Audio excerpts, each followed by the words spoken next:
Hi, I'm Martin Felsen. Welcome to City Design, where we explore how we shape cities and how cities shape us.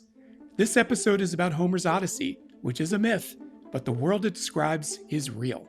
The story is one of our clearest windows into ancient Greece. The ships, the islands, the unfamiliar and precarious coasts and cities. This is the sixth episode in our series on city history. It's called Ancient Greece, the Real World of the Odyssey. Last episode, we watched the Greek city-state, the polis, take shape around the Acropolis, the Agora, and the Pan-Hellenic sanctuaries at Delphi and Olympia. This time, we follow the ancient Greeks across the sea to build new kinds of cities and new kinds of citizens. The Odyssey will be our guide, our map to the real ancient Greece. Only weeks into his voyage home, after 10 years away at war, Odysseus and his crew spot grazing flocks on an unknown coast. They go ashore, drawn by what they see as underused resources. They enter a cave uninvited and help themselves to cheese and lamb while waiting for the host they expect Greek custom to provide. A one-eyed giant arrives, a cyclops named Polyphemus. He rolls a stone across the cave mouth and starts eating them, two at a time. Odysseus escapes with a trick. He tells the giant his name is Nobody. He pours him strong Greek wine. When Polyphemus passes out drunk, Odysseus blinds him with a sharpened stake. Other Cyclops come running at the screams, but when Polyphemus shouts that nobody is hurting him, they turn away. Odysseus and his crew escape, clinging beneath the bellies of the Cyclops sheep. But sailing away, Odysseus can't help himself. Recklessly, he shouts his real name back across the water. Polyphemus prays to his father Poseidon, god of the sea, and the curse of the 10-year wandering begins. This is one of the most well-known scenes in Western literature. It's also a dramatized illustration of how ancient Greek urban expansion really worked. For roughly 200 years, Greek city-states sent thousands of their citizens overseas, across the Mediterranean, across the Black Sea. Their job was to build new cities from scratch. They built more than 1,500 of them. We usually call these cities colonies, but today the word isn't precise. It carries centuries of European colonialism, central control, extracted resources, conquered hinterlands. Greek expansion didn't work that way. No central authority directed these colonies once they were established. For example, Herodotus tells the story of Thera, an island that suffered 7 years without rain. To escape the drought, the city founded a colony on the North African coast. That independent colony became Cyrene, in what is now Libya, one of the richest cities in the Greek world.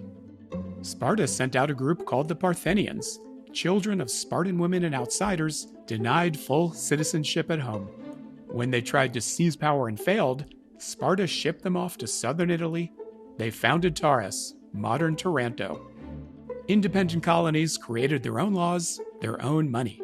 What they kept was the Greek culture, the gods, the language.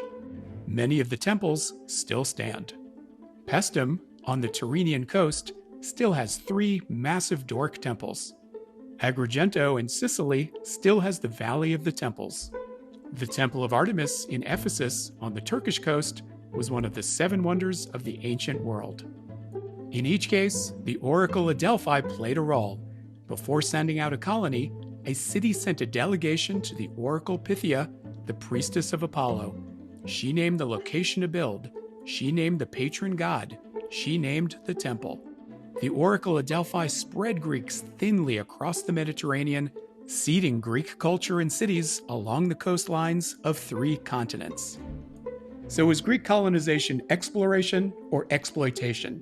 Here's where the Cyclops story comes back. Polyphemus was the inhabitant of an existing place. He lived there first. Odysseus arrived and judged it to be uncivilized. That was enough. Its resources, he decided, were free for the taking.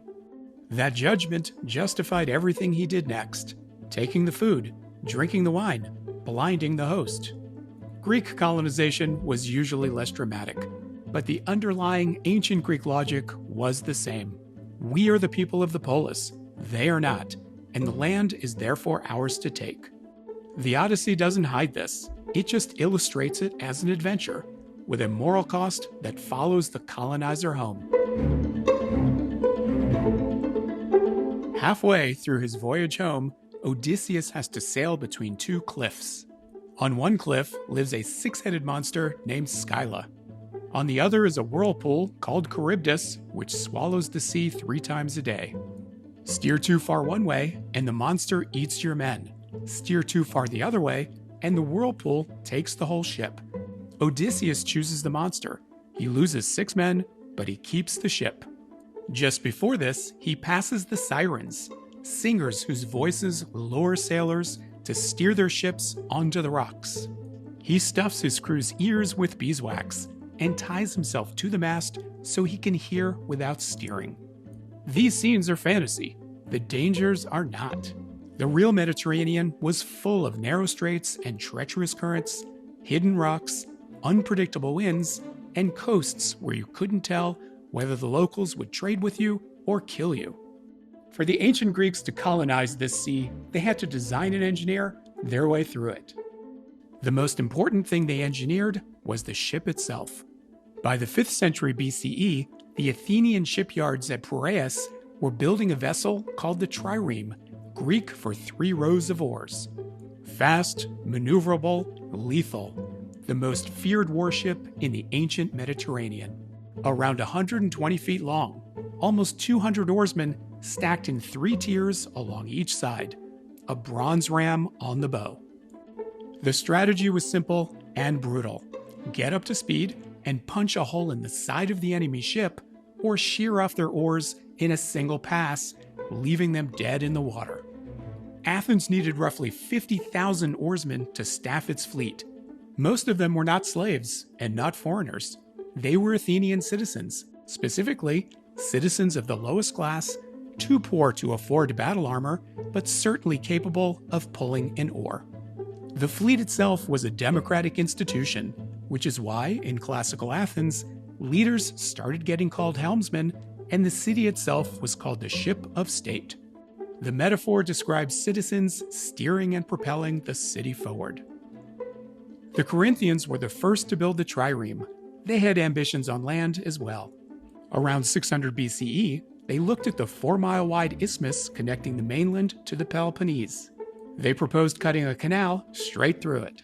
This way, they could get a ship directly from the Aegean Sea to the Adriatic. At the time, it was too ambitious for ancient engineering, so the Corinthians settled instead for a limestone-paved road. With rollers, small ships could be hauled across the strip of land. The canal wouldn't be finished for another 2,400 years. Modern Greeks finally sliced it open in 1893 using steam power and dynamite. Almost as soon as it was opened, it was obsolete. At only 70 feet wide, it's too narrow for most modern cargo ships.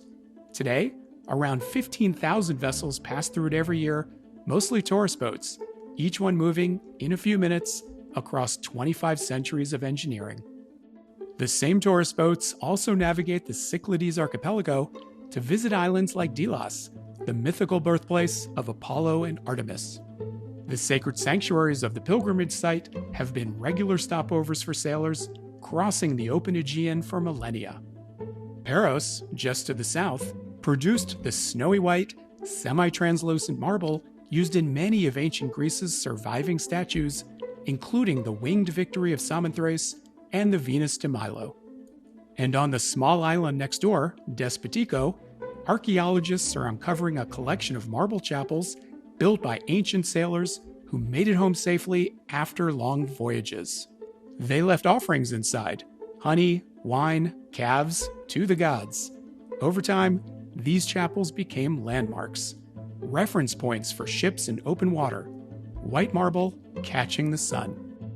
The exact opposite of the sirens. Sirens lured ships onto the rocks. Sanctuaries steered them home, a chain of luminous, sacred buildings placed where sailors needed to see them.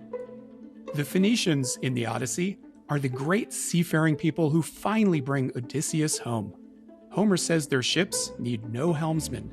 They read their captains' minds. They cross the sea in a single night. The trireme wasn't quite that, But 50,000 citizens pulling together was the next best thing. Shipwrecked and naked on a beach, Odysseus is found by a princess named Nausicaa, who gives him clothes and points him toward the Phoenician city of Scheria. What he finds is the most carefully described city in Homer's Odyssey. There's a deep harbor on either side of the peninsula, with ships drawn up in neat rows. There's an agora paved with quarried stone, there's a temple to Poseidon, and at the center is the palace of King Alcinous. Homer details the palace: walls of bronze, a blue glass frieze, gold doors with silver lintels, lamps held up by golden statues of young men.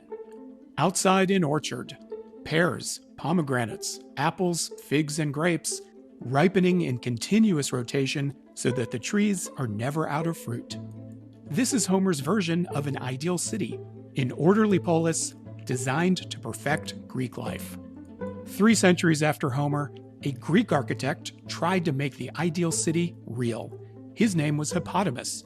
Aristotle credits him as the first urban planner, the first to argue that a rational city could be designed from scratch, engineered like a machine. Before Hippodamus, Greek cities looked like most ancient cities.